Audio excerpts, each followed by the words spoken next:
चौकशी केली जाते। जमिनीची सगळी महत्त्वाची कागदपत्र सादर करण्याच्या तेजवानींना पोलिसांच्या सूचना आहेत।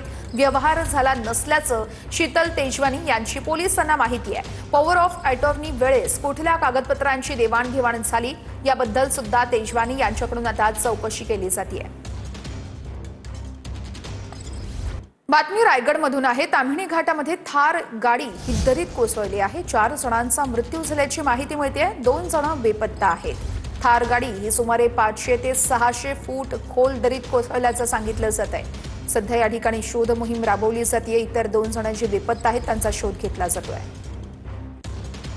सध्या मी ताम्हिणी घाटाच्या त्याच परिसरामध्ये एकंदरीत आपण जर पाहिलं तर त्या थार गाडीमध्ये एकंदरीत 6 प्रवासी होते आणि त्याच्यामध्ये 4 जणांचा मृतदेह जो आहे तो सापडलेला आहे। अधिक माहिती रेस्क्यू टीमचे प्रमुख सागर दैफळे यांच्याकडून आपण घेऊया। एकंदरीत काय सांगाल सर? कालच्या सुमारास आपण संध्याकाळी 5:30च्या सुमारास शोध घेतला ड्रोनच्या माध्यमातून। परवाच्या दिवसाची मिसिंग कंप्लेंट आहे।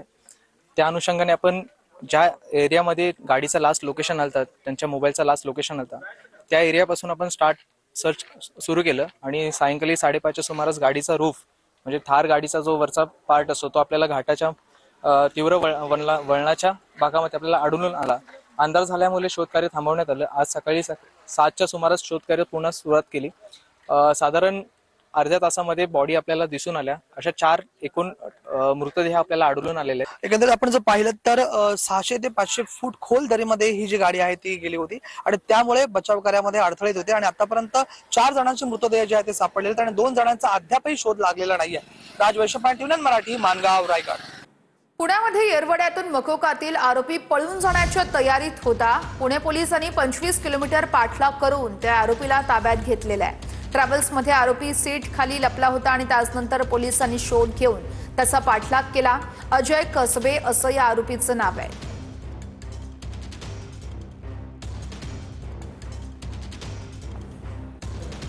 बातमी मालेगावमधून आहे। मालेगावमधील मुलीवरती अत्याचाराच्या निषेधार्थ पुण्यामध्ये आंदोलन करण्यात येत आहे। आरोपीला फाशीची शिक्षा देण्याची आंदोलकांची मागणी आहे। पुण्यातील स्वारगेट चौकात निषेध आंदोलन केलं जात आहे। आरोपीला फाशीची शिक्षा द्यावी, कठोरात कठोर त्याच्यावरती शिक्षा द्यावी अशी मागणी आता या सगळ्या आंदोलकांकडून केली जाते। मालेगावातील चिमुकलीवरील अत्याचाराच्या निषेधार्थ पुण्यामध्ये आंदोलन केलं जात आहे।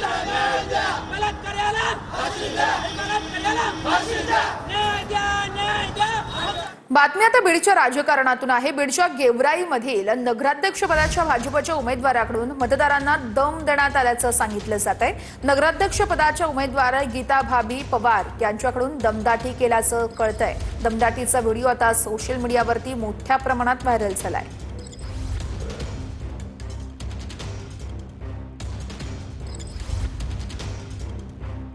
मतदारांना दम दिल्याचा हा व्हिडिओ आपण पाहतोय।